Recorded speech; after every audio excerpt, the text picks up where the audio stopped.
السلام علیکم ورحمۃ اللہ وبرکاتہ۔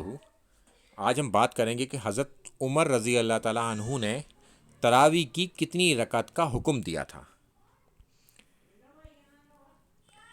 کہ امیر المومنین حضرت عمر رضی اللہ تعالیٰ عنہ کے عہد میں رمضان میں 20 رکعت پڑھتے تھے۔ 20 رکعت۔ اب اس کے ایڈریس آپ یہ نیچے دیکھ لیجئے گا، یہ 2 جگہ پر انٹرنیشنل نمبرنگ کے ساتھ موجود ہے۔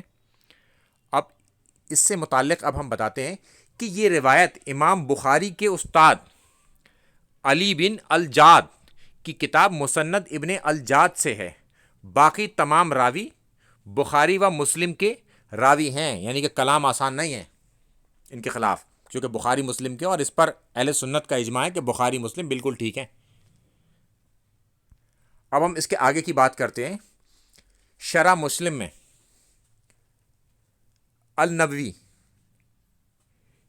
نے اس روایت کی سند کو صحیح قرار دیا ہے، اور شرح مسلم میں بھی یہ جو روایت پیش کی گئی ہے وہاں بھی اس کو صحیح قرار دیا گیا ہے، تو لہٰذا اب اس پر کلام آسان بات نہیں ہے، تو 20 رکعت پڑھی جا سکتی ہیں، اور امیر المومنین کی یہ سنت ہے، انہوں نے اس بات کے لیے حکم دیا ہے، تو بالکل اس سے منہ نہ پھیریں۔